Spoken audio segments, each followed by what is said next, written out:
Muy buenos días, tengan todos ustedes. Nos da mucho gusto continuar con las actividades de este evento Ciberseguridad, un desafío que trasciende fronteras, presentado por ISACA Iberoamérica y en alianza con nosotros, con Infosecurity México, somos el socio tecnológico de este gran evento con la participación de 24 capítulos. Va a haber hasta 18 CPEs, evento exclusivo para socios de ISACA del 26 al 30 de octubre. Más de 18 conferencias sobre nube, riesgo, ciberinteligencia, resiliencia y cultura. Así que, pues, un saludo a toda la gente que ya nos ve de Bolivia, Paraguay, Uruguay, Chile, Argentina, obviamente de aquí de México, República Dominicana, Honduras, Guatemala, Costa Rica y, por supuesto, saltando el charco. Un saludo a toda la gente que está viéndonos desde España. Vamos a correr un video y arrancamos la presentación.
Bueno, pues qué imágenes, la verdad es de que muy bonito, la verdad es que le dan a uno hasta ganas de viajar, de conocer estas ciudades, de todos estos títulos que forman parte de ISACA Iberoamérica. Y ahora sí, vamos a presentar esta sesión, vamos a llevar a la práctica escenarios de riesgo de ciberseguridad y damos la bienvenida al capítulo Buenos Aires, a la comisión directiva en Argentina, y para que los presente, quiero ceder la palabra a Carlos López. Carlos, bienvenido, muy buenos días, adelante.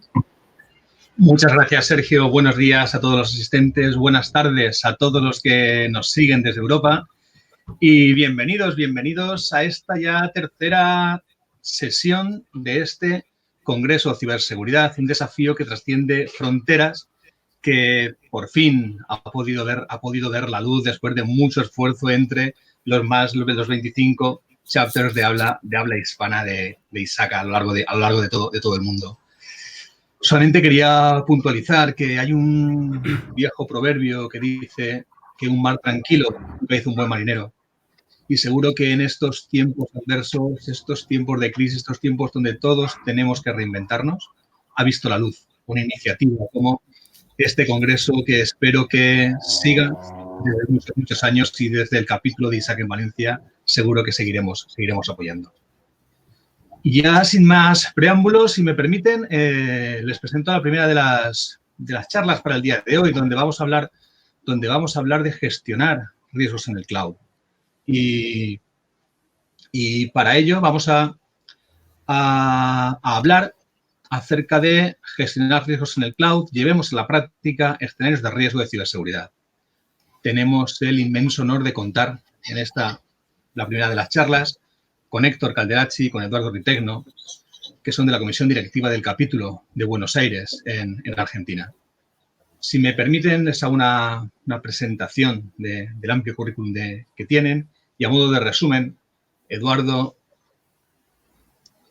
posee las certificaciones CISA Easy Risk de ISACA, es miembro del Comité Director de Certificaciones de ISACA Buenos Aires, consultor independiente, tiene experiencia multidisciplinar en proyectos de tecnología de la información, desarrollo de sistemas y dirección de proyectos de TI, auditor interno en el país y en el exterior, con un sólido conocimiento organizacional, de gobierno, riesgos y cumplimiento.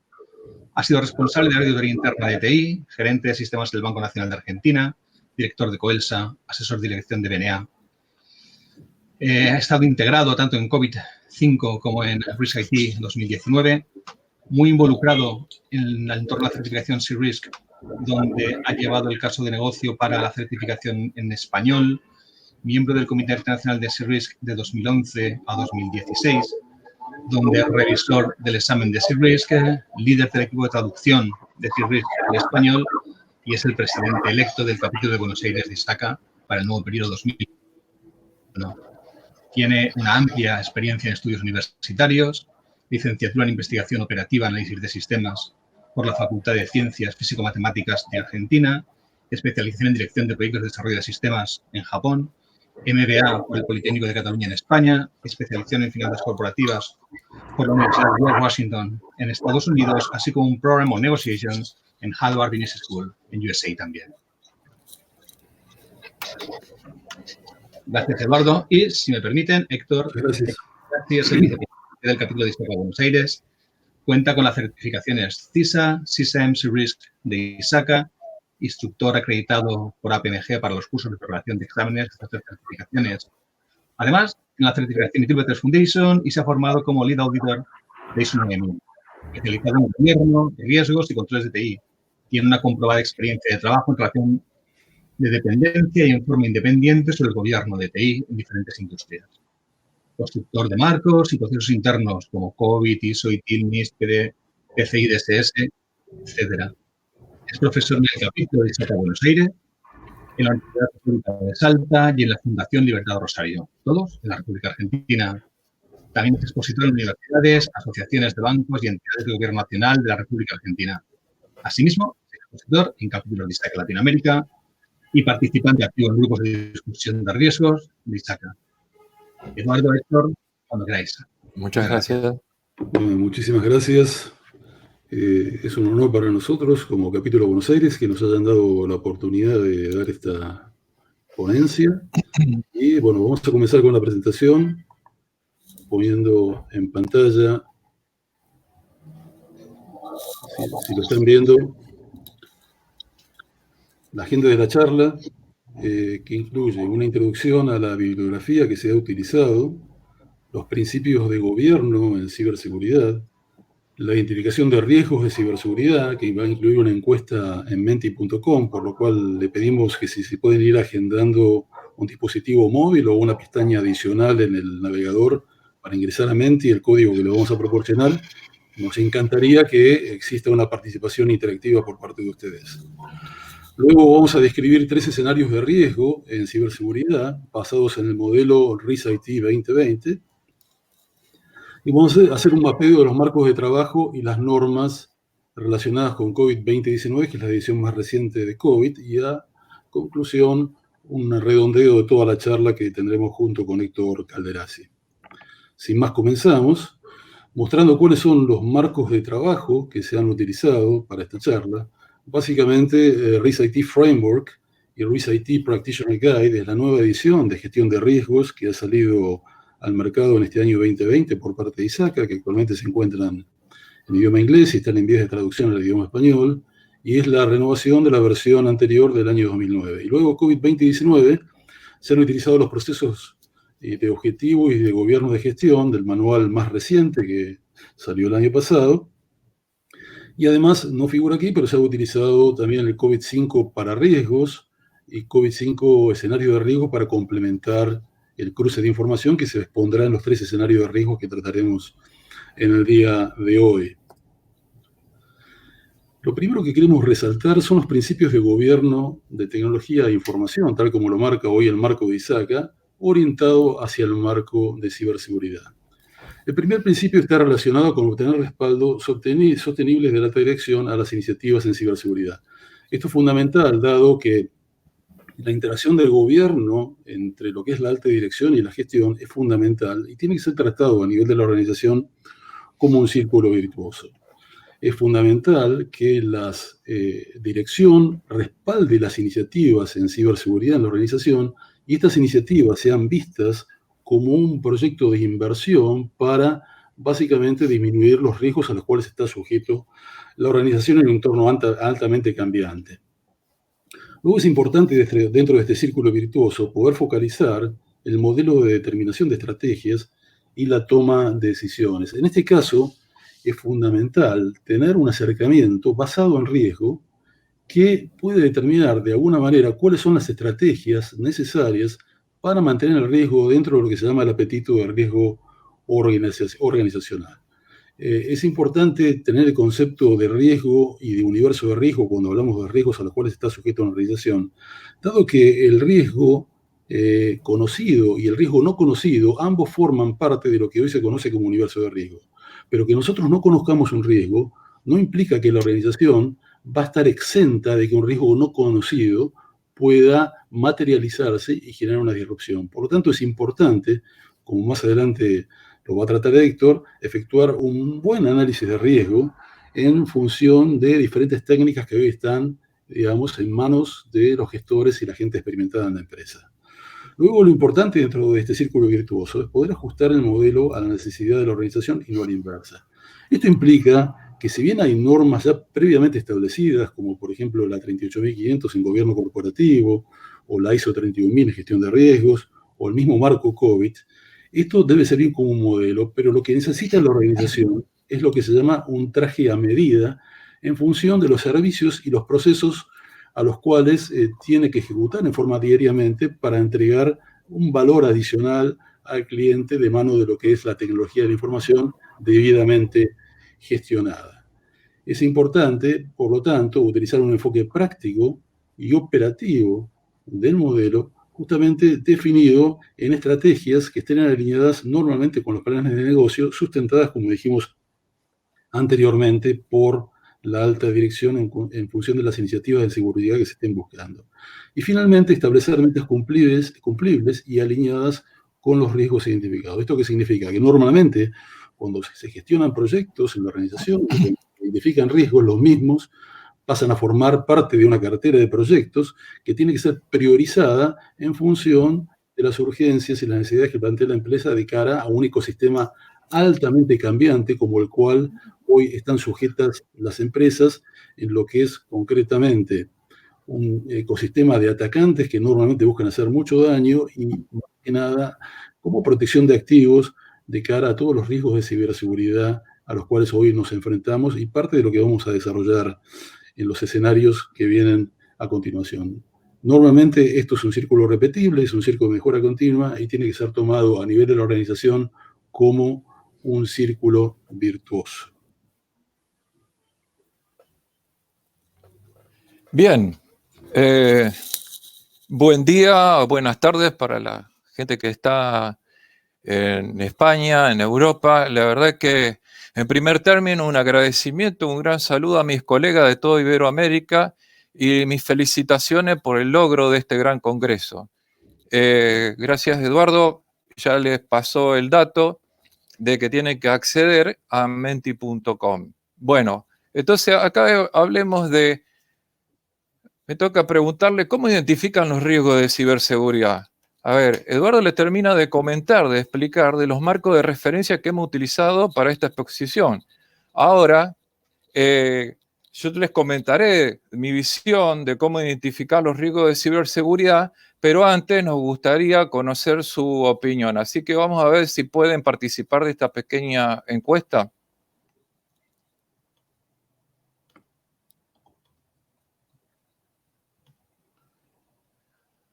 A ver si están viendo, si van a www.menti.com y pueden usar un código que se llama 5058025.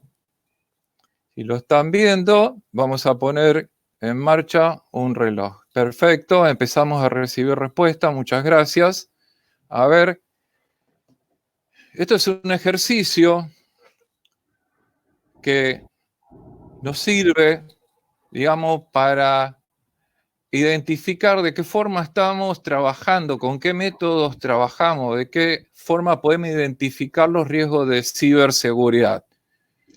No estamos haciendo un juicio de valor, esto es un juego para ver qué pasa en la práctica. ¿Cómo bajamos la metodología a la práctica? O sea, nos quedamos con un método de reunión de expertos, con un análisis teórico, vamos basados en tendencia, usamos otro. Bueno, la verdad que estoy viendo que la gente está participando. Muchas gracias, están animando. Vamos a dar unos minutos, un minuto más. Y vamos a tener en cuenta, mi temporizador ya sonó, pero vamos a darle un minuto más.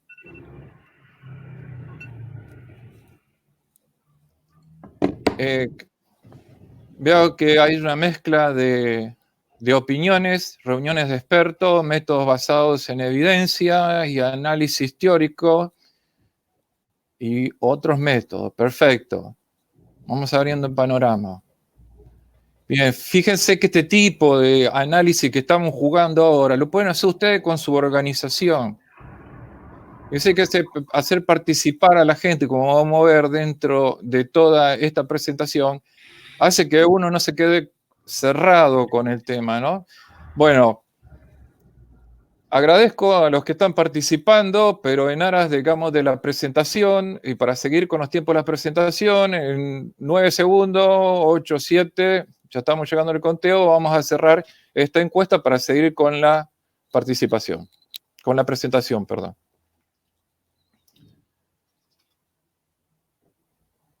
Bien. Acá vemos que hay reunión de expertos, hay 37% de reunión de expertos, que métodos basados en evidencia, siguen en un segundo puesto, análisis teórico, y hay ya un porcentaje más bajito con otras metodologías para identificar los riesgos de seguridad. Bueno, entonces ahora vamos a ir a explicar nuestros conceptos teóricamente. Bien. Más allá del resultado de la encuesta, que lo vamos a seguir tratando, vamos a hacer un repaso conceptual de lo que significa cada uno de estos métodos y a veces, para ver que a veces la solución no es solo un método exclusivo, sino que a veces hasta uno puede mezclar todos estos métodos. A ver, el método inductivo, que es un análisis teórico, es tomando de un catálogo de amenazas muy sólido, como el caso de COVID for Risks, nos permite considerar escenarios de riesgo que cada día son más desafiantes, cada día son más inciertos. El enfoque sistemático, la opinión de experto, aquí el secreto que está en lograr el involucramiento de todos los dueños de los procesos del negocio. ¿Para qué? Para hacerlos carne del proceso, del análisis, para que ellos también hagan el ejercicio de que se acostumbren a detectar la falla, a ver los riesgos. El método histórico.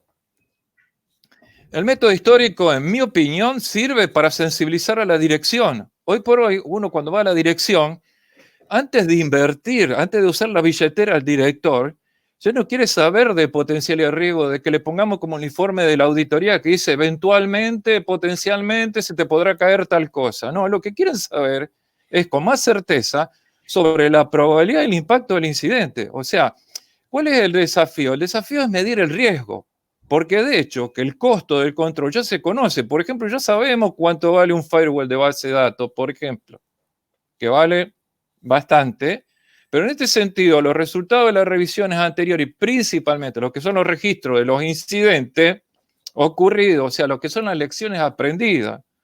Yo muchas veces hago en los ejercicios, cuando doy la clase, digo, ¿qué nos pasó el Día del Padre del año pasado? Nosotros tuvimos un corte de luz por 4 horas que afectó a toda la región. Las elecciones en la provincia de Santa Fe se hicieron a la luz de la vela. Qué sé yo, son cosas que quedan en el registro, en el chip que nos queda, digamos. Esos temas de incidentes son muy ciertos, son muy importantes para hacer el análisis de riesgo posterior. Y a su vez existen otras diversas fuentes de información que nos ayudan a identificar los activos, las vulnerabilidades y las amenazas. Los resultados de la auditoría, las evaluaciones, los proveedores de servicios, es decir, donde tenemos los datos de cómo gestionamos los proveedores de los servicios de terceros, o sea, qué controles tenemos, los SLA, los informes de las compañías de seguridad, de las compañías de seguro, los informes de las pruebas del plan de contingencia, los resultados del plan de contingencia, los datos del área comercial, usuario, publicaciones gubernamentales y toda otra información que esté en los medios que nos va a servir principalmente para lo que se llama del dato reputacional. Asimismo, ¿cómo identifican los riesgos de ciberseguridad? A pesar de que ya se lo marcó, Eduardo se lo marcó al principio de lo que deberíamos tener como un buen modelo, ¿qué pasa? La gente normalmente toma, que la dirección toma la ciberseguridad, normalmente la toma como una fuente de costo. Es más, a veces lo toma como una traba o como ambas cosas a la vez. Entonces, por lo tanto, que es esencial tener la claridad en la identificación de los riesgos, ya que en base a esto va a surgir el plan estratégico de seguridad y de ciberseguridad, en base al análisis de riesgo, y no a hacer, ¿no es cierto?, a pegar lo que cada uno le parece mejor de acuerdo a su criterio personal.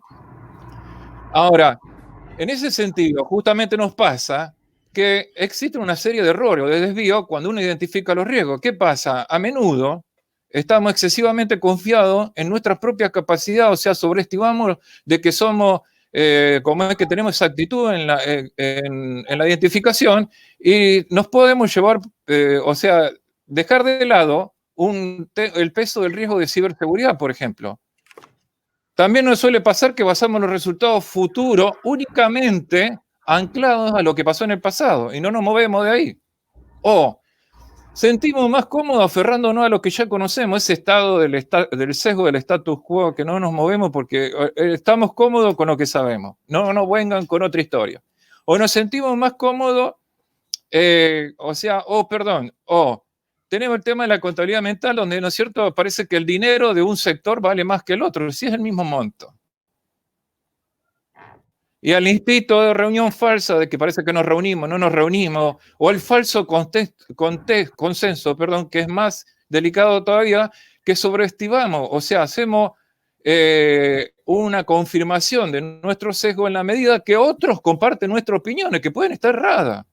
Y es más, si estoy errado yo y estamos errados 3 o 4, estamos todos errados. O sea, entonces, por no escuchar otra opinión, y siempre tenemos una cultura de pensamiento en grupo, que es lo que se llama hacer lobby, o hacer lobby sanamente o hacer lobby mal, digamos, también puede limitar la objetividad donde otros miembros son presionados para estar en acuerdo. Lo que vamos a presentar a continuación son 3 casos de negocio orientados a la ciberseguridad. Los mismos, como dijimos al inicio de la charla, están basados en los escenarios de riesgo tipificados en RIS-IT 2020, concretamente en el manual Practitioner Guide. Antes de comenzar con los 3 escenarios, es importante tener esta visión de la dualidad del riesgo. Normalmente cuando uno plantea un escenario de riesgo, generalmente se plantean lo que se llaman escenarios positivos y escenarios negativos. Normalmente un escenario positivo trabaja para crear o preservar el valor organizacional y por el contrario, el escenario negativo destruye o deja de ganar valor. En el caso del escenario positivo, lo importante tener en cuenta es que la información y la tecnología, como parte del gobierno de tecnología que deriva del gobierno corporativo, tiene que estar bien gestionada y entregar beneficios al negocio y o preservar su valor. Básicamente las tres verticales de un escenario positivo de riesgo están dadas por lo que se llama la entrega de proyectos de tecnología de la información, las operaciones y los servicios diarios de tecnología de información y el valor que genera la gestión adecuada de riesgos a la organización o el beneficio. Estas serían básicamente las tres categorías de riesgo. La visión negativa concretamente destruye valor. Y es en ese caso donde la información y la tecnología están pobremente gestionadas y gobernadas, y por lo tanto no se va a trabajar adecuadamente en los proyectos de tecnología, no se van a trabajar adecuadamente en las operaciones y servicios de TI, y no se va a entregar valor y beneficio a la organización.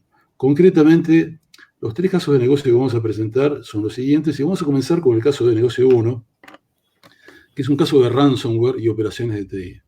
En este caso, la descripción del escenario real está dado por un proceso diario de copia de seguridad de todos los archivos de una compañía que no logran hacerse correctamente debido a que hay fallas de procesamiento, pero las mismas no son detectadas. En el momento que ocurre un problema operativo debido a un ataque de ransomware, se requiere normalmente una copia lo más cercana posible a la incidencia para rescatar los últimos datos operativos. Solo entonces se descubre que no es posible hacerlo desde la última fecha operativa, requiriendo una copia de seguridad exitosa que se restaurará y que tiene más de una semana. Por supuesto, lo que se está perdiendo es una semana de operaciones por la disrupción, una pérdida económica, y esto da como resultado una pérdida de varios días de transacciones y la información de gestión resultante, más allá de que los conceptos de RPO y RTO se extienden más allá de lo que la organización está dispuesta a soportar dentro de lo que se considera hoy en las organizaciones la capacidad de riesgo, por supuesto. La realidad del caso de ransomware, de acuerdo a las últimas estadísticas, y en esto estamos citando una fuente de IBM y un reporte de ciberamenazas de 2020, es que en América del Norte los ataques de ransomware han afectado a casi 7 de cada 10 empresas, en comparación con el 55% de las empresas de Asia y Oceanía. Por otro lado, los ataques de ransomware han afectado a 6 de cada 10 empresas en América Latina, Oriente Medio y África, en comparación con un 57% de las empresas europeas. Lo que tenemos que tener en cuenta es que los ataques de ransomware son caros para la organización, no solamente por pagar el costo del rescate, que no siempre es exitoso y a veces presenta un esquema fraudulento, sino por el tema de la disrupción operativa. Digamos, el costo promedio está tasado en 4.44 millones de dólares y las empresas que están normalmente afectadas están lideradas por el sector gubernamental y el manufacturero, y en el otro extremo, las menos afectadas son la de educación y el financiero, tal vez por la que la educación no es un target apetecible, y el financiero porque en realidad tiene, a pesar de ser un target apetecible, tiene muchos controles que ayudan a mantener todos los esquemas de ransomware acotados, por supuesto, ¿no es cierto? Pero lo que tenemos que tener en cuenta es que el costo de ransomware ha pasado en billones de dólares de 11.5 billones en el año 2019 a más o menos 20 billones de dólares en el año 2020. Y el promedio es un ataque cada 11 segundos. Y las más afectadas dentro de todo este esquema son las empresas pymes, dado que el 28% de las empresas pymes no tienen planes de contingencia o planes de recuperación que puedan ayudar a recuperar un escenario crítico como es el caso de ransomware. Por lo tanto, lo que vamos a ver aquí, basado en el modelo RIS-IT 2020, es que es el escenario 6C que está centrado en operaciones de TI y que presenta un escenario negativo y por el contrario, como dijimos, por la dualidad del riesgo se presenta un escenario positivo. El escenario negativo básicamente está dado porque la gestión de las copias de seguridad y recuperación es deficiente. O sea, no hay control suficiente, no está bien planteada y puede incluir de etiquetas incorrectas a extravío de los medios a copias de seguridad y puede provocar pérdida de datos cuando se quieren recuperar las copias de seguridad o una pérdida de datos cuando se produce una incidencia específicamente por un incidente de ransomware. Por lo tanto, el estado de la copia de seguridad no se supervisa adecuadamente y o los problemas relacionados con la copia de seguridad no se resuelven de manera oportuna, lo que genera normalmente una posible pérdida de datos cuando se necesita restaurar archivos que son críticos a la organización. Básicamente se aplica el principio de 4 ojos en el necesario positivo, disminuyendo la posibilidad de errores antes de la entrada en producción.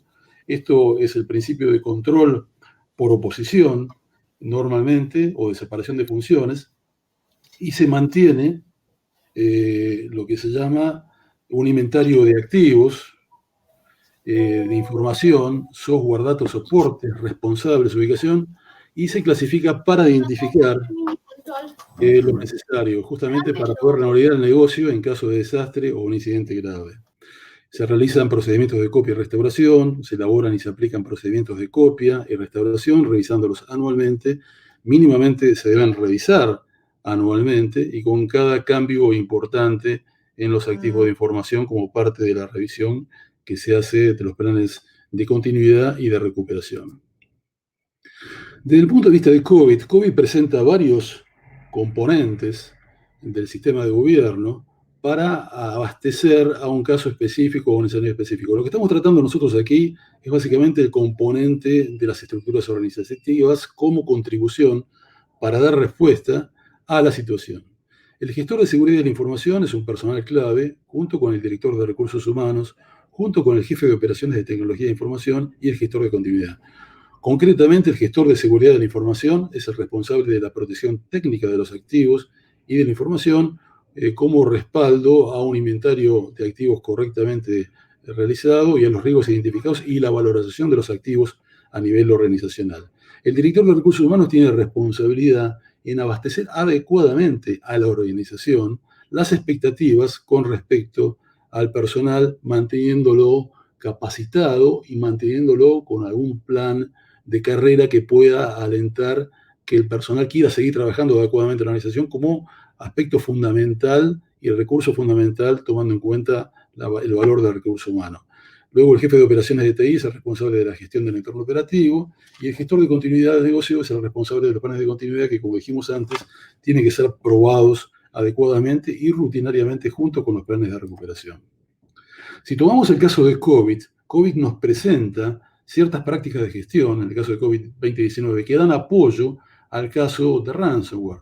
Concretamente, hemos descrito algunos de los procesos de gestión que están aquí en la diapositiva, que están centrados principalmente en mantener la dotación de personal suficiente y adecuado, llevar a cabo tareas operativas de manera fiable y confiable, pruebas rutinarias y ejercicios del plan de continuidad, un esquema de protección contra software malicioso, poder gestionar adecuadamente la seguridad de la conectividad y de la red, la gestión del acceso físico a los archivos de tecnología y todo el control de los procesos de información que sea válido y completo, dentro de los cuales están también los procesamientos diarios que realizan las áreas de centro de cómputos para dar abasto a las necesidades de información en la organización.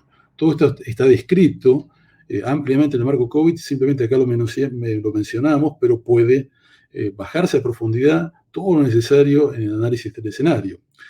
Lo que tiene bueno COVID es que nos presenta buenos indicadores que también nos ayuda a definir tanto indicadores de riesgo como indicadores de performance que pueden ayudarnos a darnos cuenta si la cosa está funcionando bien. Uno clave es la frecuencia de pruebas de recupero, que como dijimos mínimamente tiene que hacerse una vez al año, pero también tenemos indicadores porcentuales que nos marcan, por ejemplo, cuántos puestos vacantes de TI tenemos, cuánta rotación de personal existe, qué porcentaje de cobertura tenemos de los controles clave en los planes de prueba, para ayudarnos a darnos cuenta si los planes son efectivos o no son efectivos.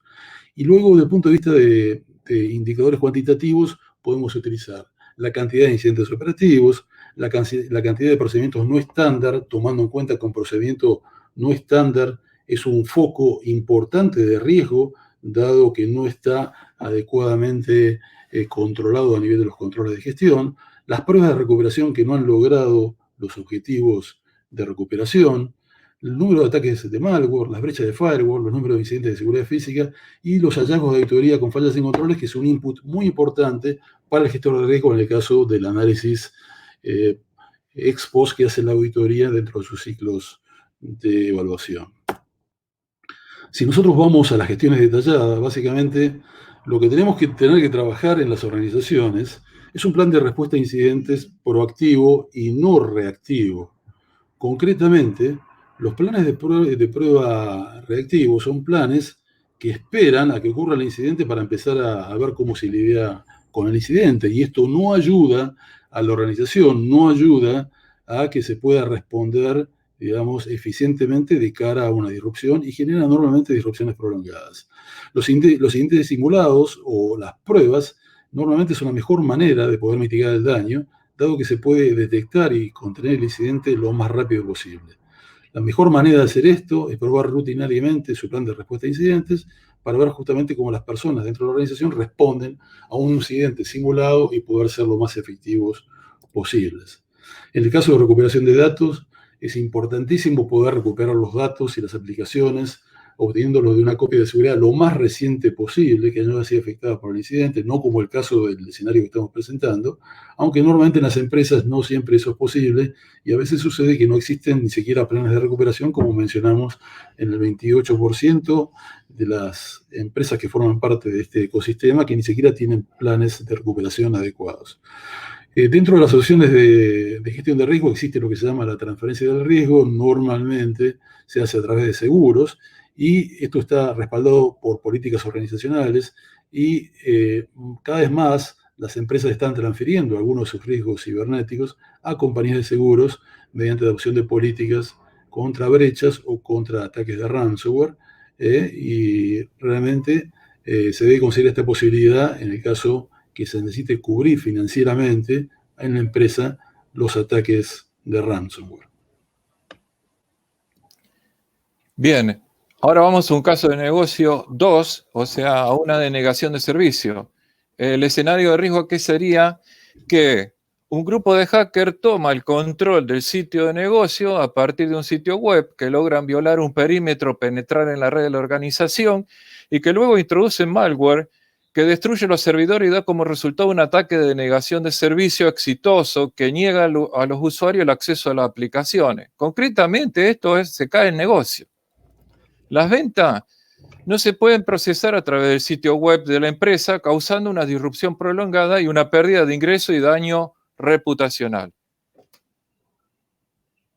En este sentido, tenemos un análisis de Kaspersky, donde dice que los ataques de denegación de servicio del 2020, los 3 países del mundo más atacados se mantienen en la punta de la clasificación, con China, Estados Unidos y Hong Kong, que el tiempo medio de los ataques ha promediado 210 horas en el segundo trimestre, bajando en un 50% respecto al primer trimestre, y que los ataques más frecuentes siguen siendo el tipo SimFlood y el ICMP.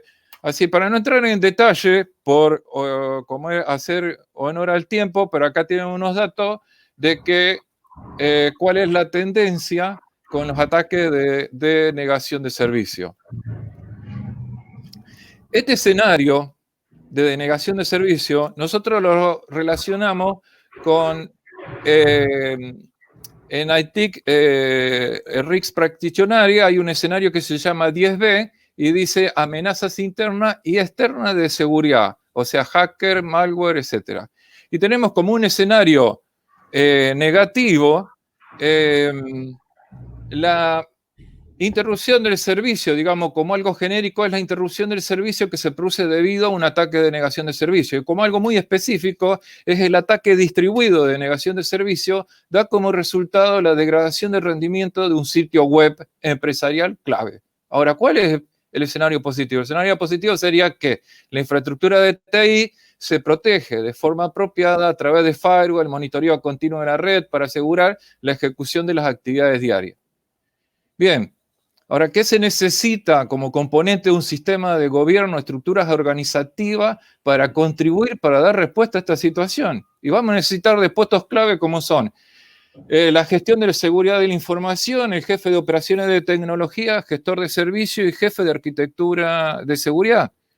Bastante parecido a los casos que le estuvo nombrando Eduardo antes, pero acá téngase en cuenta que el gestor de servicio, en el caso de los ataques, que los ataques tengan éxito, se tiene que comunicar con el usuario final y le tiene que ayudar a gestionar la respuesta. Digamos, es como el que facilita, porque cuando tenemos un ataque de denegación de servicio nos chocamos todos, nos desesperamos, o sea, si empezamos a ver si fue un ataque de negación de servicio, una saturación de la red, ¿qué pasó?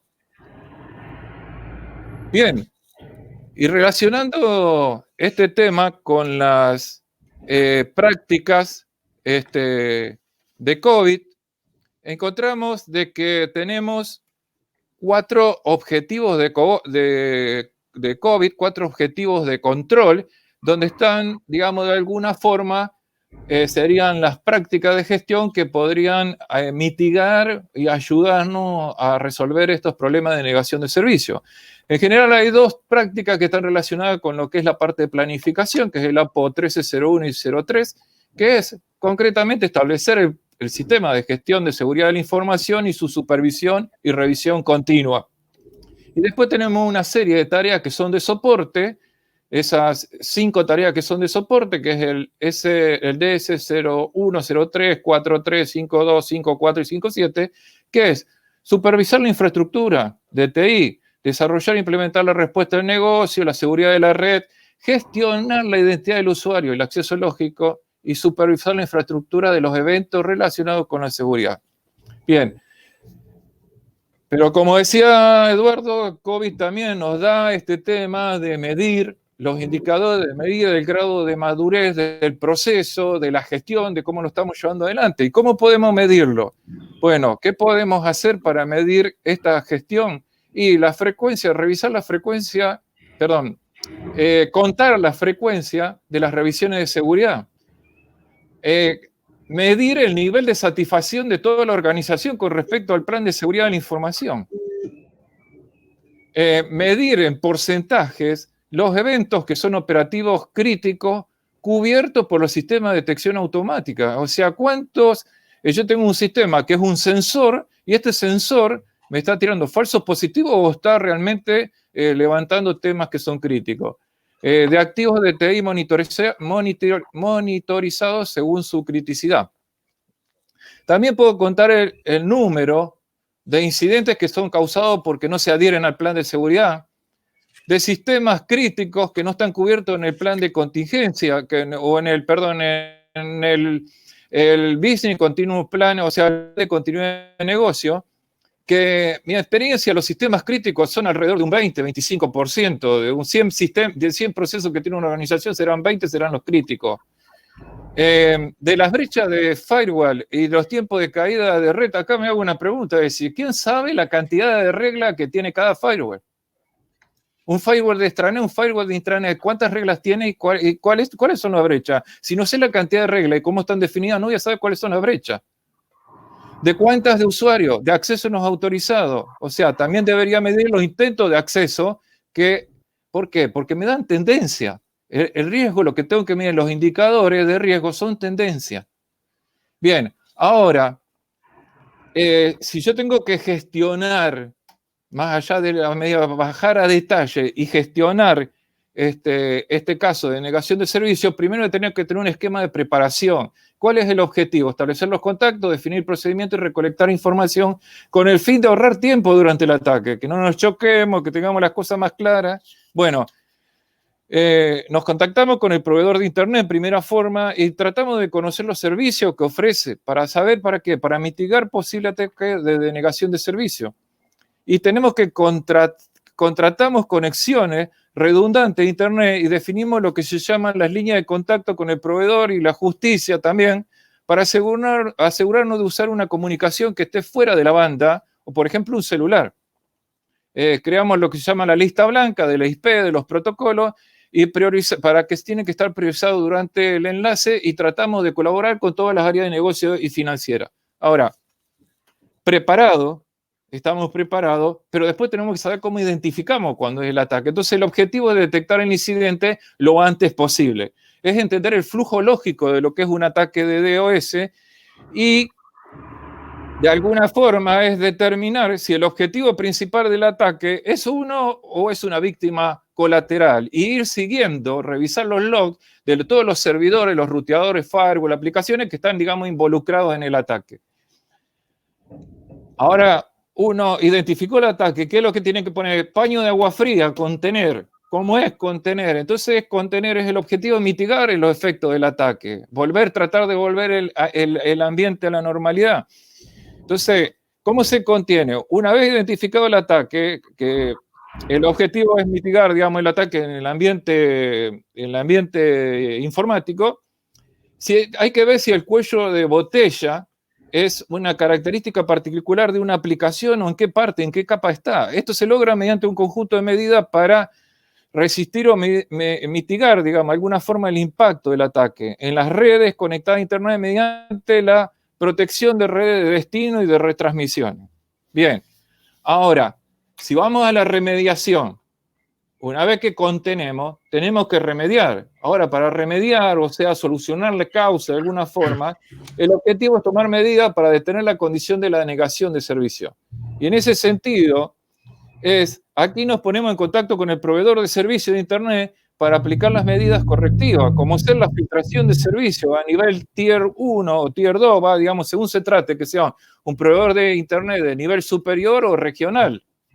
Y aplicando, digamos, este tipo de filtro, y si se han identificado los responsables de negación de servicio, hay que considerar la posibilidad de involucrar a la fuerza del orden, porque esto debe realizarse bajo la dirección de equipos ejecutivos y legales de la institución.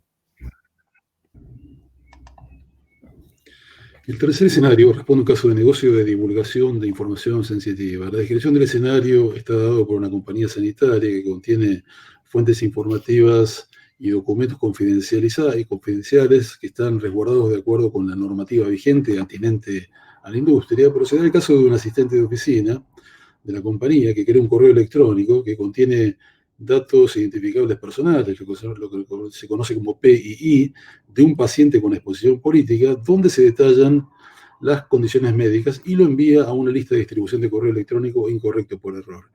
Para colmo de males, el asistente administrativo guarda silencio sobre el error y esto da como resultado una divulgación inapropiada de la información identificable del paciente, que ya se convierte de PI a PHI, como se conoce el acrónimo, que es Personal Health Identification, que es algo que está altamente regulado en Estados Unidos, Canadá y entiendo también que en Europa, y conlleva a las empresas de la industria a tener graves multas en el caso de que se revele información de una manera en que el cliente no autorizó a la empresa a revelar. La realidad del año 2020 es que el caso de divulgación de información sensitiva en las empresas que corresponden al sector sanitario son las principales, ¿no? Digamos, totalizando un costo de más de 7 millones de dólares por evento. Generalmente las empresas más reguladas experimentan costos mayores por una brecha de datos que implique divulgación de información principal, y junto con el sanitario, el sector energético y el financiero, que también están altamente regulados, son los que tienen los mayores costes por incidencias de divulgación de información sensitiva. Esto corresponde al escenario 18A de gestión de datos e información, donde el RIS-IT nos plantea un escenario negativo donde la información confidencial es descubierta por personas no autorizadas debido a problemas del ciclo de vida de la información que podrían estar dados por la retención o la eliminación ineficaz de la información o por una divulgación accidental de información, como es el caso que estamos planteando en este momento, debido a un incumplimiento de las pautas de manejo de información, por ejemplo, equivocaciones en la eliminación de documentos, errores operacionales, que sí o sí, como vimos antes, debido a los costes de las empresas altamente reguladas, conducen a procedimientos legales y a multas.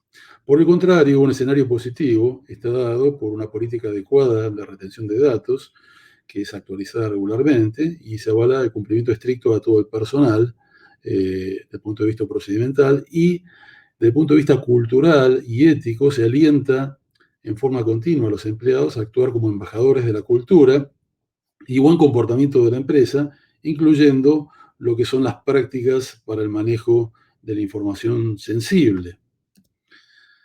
Desde el punto de vista de los componentes del sistema de gobierno, las estructuras organizativas nos dan soporte para este escenario, básicamente encabezadas en lo que es el gestor de seguridad de la información y el jefe de operaciones de tecnología y comunicación. En primer lugar, proporcionando la orientación sobre los controles y las medidas de protección de datos y hardware apropiados, basados principalmente en una tarea previa de análisis de riesgo y valoración de los activos en función de su importancia en la organización, y un jefe de operaciones de tecnología y comunicación responsable de la implementación de los controles y las medidas de protección de datos y hardware apropiados. El modelo COVID-2019 nos da soporte a este escenario con estos procesos de gestión que están dados en primer lugar por la parte de planificación y alineación que requiere, sí o sí en la organización, definir un propietario de los datos y del sistema de información. Esto es fundamental y todos nosotros sabemos que el propietario de los datos es el propietario de los riesgos asociados a la información y es el propietario del proceso de negocio.